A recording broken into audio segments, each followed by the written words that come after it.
I think we have many concepts about God, of what God is. Every organized religion, every organized spirituality have their own concepts about God. But we fail to understand one thing, that yes, everyone has got the right to conceptualize God, but first, we have to go to the ground. First things first. And this is what is on the ground. That which we call as God, even the religious and spiritual concepts, they indicate that God resides within us. God is spirit, the spirit that dwells within man. That is what is on the ground. And yes, we can have our own concepts, but the baseline is that he resides within us. He is within us as spirit. But one question we have to ask ourselves is, yes, God is within us, but has anyone, including those who comes up with concepts, has anyone, or is anyone conscious about the spirit of God within? Is anyone perceiving the spirit of God within? Is anyone perceiving the God within? And we'll come to realize that we are unconscious of the spirit of God within us. Meaning that we are unconscious to the God within. Like the God within is still in a state of not known. When we say we are unconscious about the spirit of God within, or unconscious about the God within, it means that we are not aware. It means that we know not. That is what is the baseline. And then when we come back again, fast forward, now let us come to our concepts about God. What our spirituality, organized spirituality has conceptualized, what religions have conceptualized. Both spirituality and religion, they all point to the God within, that God is within, the kingdom is within. And at the same time, we are unconscious of the within. That which we are unconscious, it means we are not conscious of. Therefore, anything that we are conscious of, anything that we are unconscious of, we can create, or we can come with a concept about it, because we are conscious about it, we know about it. But at that point where we are unconscious of the spirit of God within, it means that we know not, we are not aware of. Therefore, there could be no known concept, no known conscious concept of what God is, because it is still unknown, undiscovered.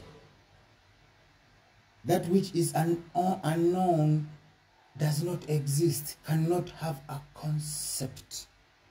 That's why this journey back to God is a journey. And concepts out, and people are picking up concepts from outside of themselves and taking them to be the final definition and descriptions of what God is. That God is like this, he did this, he want this, he want that. No, first, before we go to describing and defining God, that he wants this, he is happy of this and not happy of this. First, we must come to we must become to awareness of the God within. First we create awareness, we know that, then define and describe that. We cannot be unconscious about that. We cannot be in the state of knowing about that, and then out of the not knowing, come up with a concept, a conscious concept to define or to describe that which to us is still not known, that which to us we are still unconscious of. Our concepts, I can say all concepts we have about God, they are primitive concepts. They are primitive concepts because we jumped ahead to catch that which we have not yet known and describe and define it. One thing we have to know, that humanity,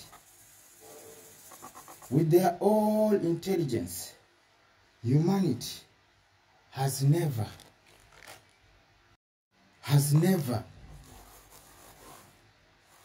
completed exploring the human body itself.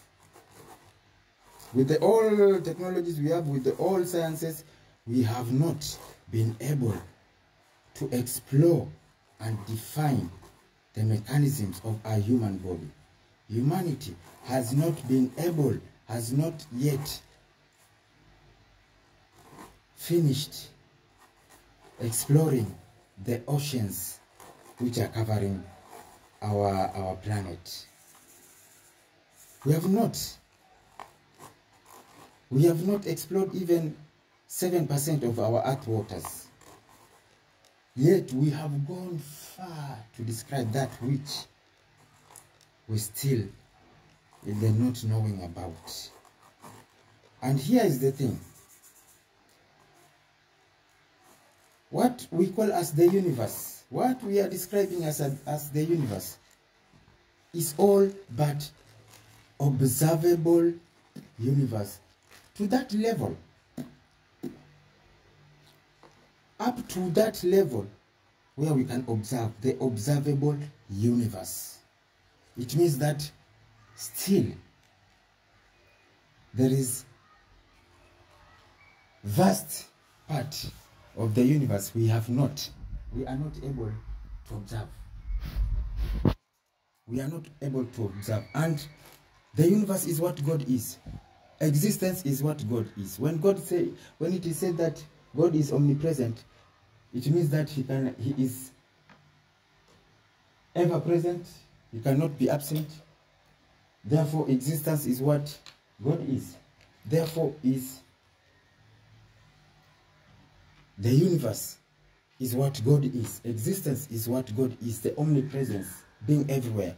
If we can only observe part of that omnipresent, the observable universe, if we can only observe that part of the omnipresent, so we are only able to observe part of that existence. We are only able to observe the observable universe.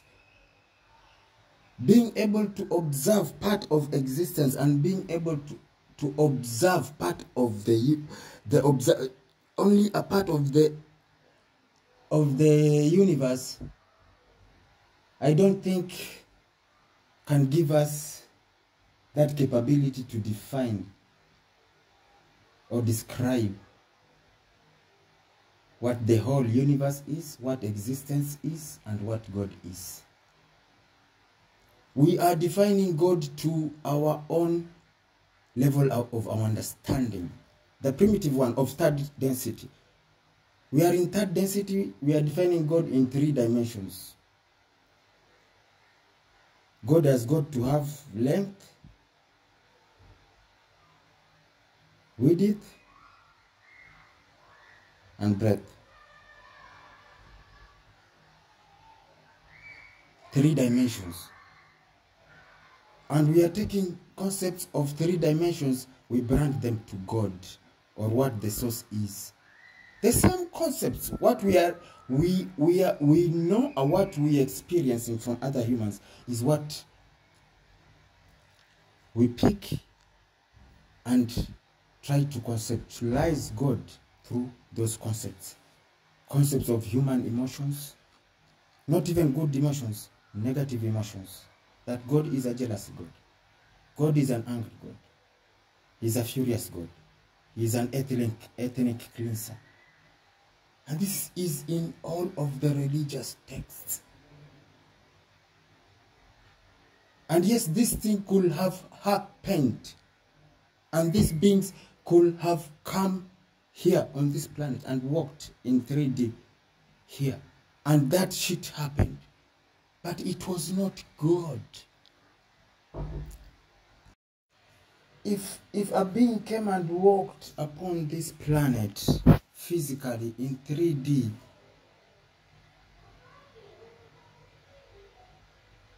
they were not God, they were part of God. Yes, they could, maybe they were higher beings of higher dimensions and densities, but they were not God. Immediately it appeared and it was perceived and experienced in 3D. It wasn't God. It was not the source creator. This one people should know. If it was really the source, the creator, source of or the creator, and we were able to perceive that God walking in physicality with our physical senses, because we are perceiving with our physical senses. If we perceived with our physical senses, then we will be able to, with our physical senses, to perceive the God within us, to perceive the spirit within us. The physical senses are limited. They are for survival purposes in this 3D reality, in this third density reality. Physical senses can only perceive that which is physical. Cannot perceive anything of the spiritual realms.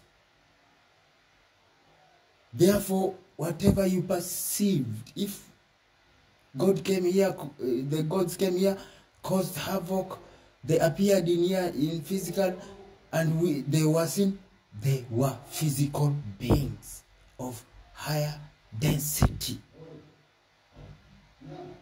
And this is what we have to realize.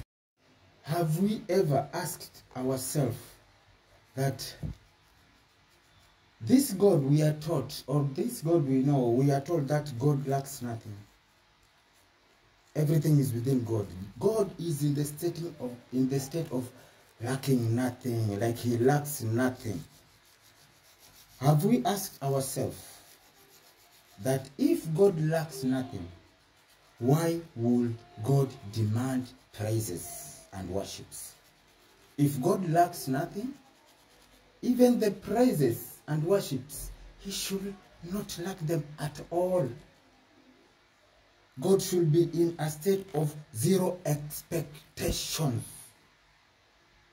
only communal with his creation. Zero expectations, just communing with his creation, becoming one with his creation, not demanding this or that, demanding money to be given out, demanding tithes to be given, demanding contributions to be given. That can't be God. God lacks nothing. God is spirit. The true source does not lack. Even those praises we think we are giving him, and praises and worships, he lacks not. He can't lack them at all. And there is nothing God is not. Even that worship is God by itself. It is God by itself. The praises are God by themselves. There's nothing he is not. He lacks nothing. That which you think humanity, you can have in abundance to give to God. Such a primitive thinking that God lacks this, therefore he lacks praises and worship, therefore let us share with him our praises and worship. It's nonsense. He lacks them not. Listen, he lacks them not. He lacks them not. Don't I think we humans are just foolish. Like, we can have something in abundance here, in plenty, and we can give to God because God lacks them, so we are going to give God, because we as humanity are the only ones who are having it. To God, he lacks them, therefore he needs them. It's foolish thinking. It's a foolish thinking. It's such a primitive kind of a thought. And these are the thoughts we have to transcend in order for us to experience God, the true source of creation. And I'm not saying that what is being taught is not valid. It is valid. Nothing exists outside of God. Everything is within God, manifestation of God and God by itself. But one thing we have to know is that God allows everything because everything is himself. If you want to be foolish, even that foolishness is part of God and God by itself, because God lacks nothing. Therefore, what you pull forth or what you dwell in is what God gives you. You want to dwell in foolishness, God gives you foolishness. And that is what is happening to humanity. We are stuck into foolishness, which is a disaster. We can give God highest attributes, at the same time we undermine him with lower attributes. Like he's an angry God. He's just there, ready, waiting to roast people. Like, for real. God has nothing important to do. Just wait for humanity. Out of all, our galaxy itself has got around 260 trillion planets.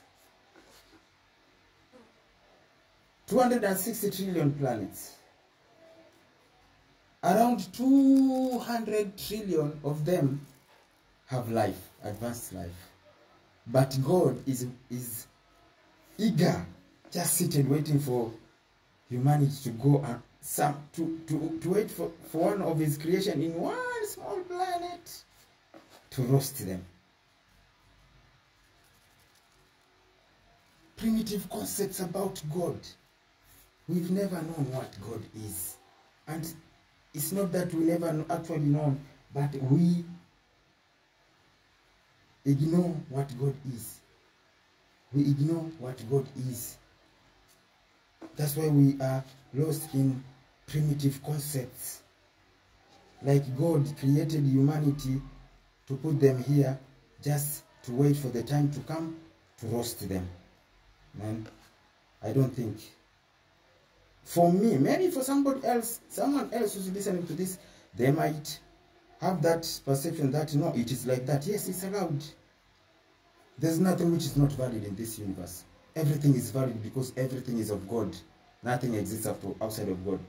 Everything is valid.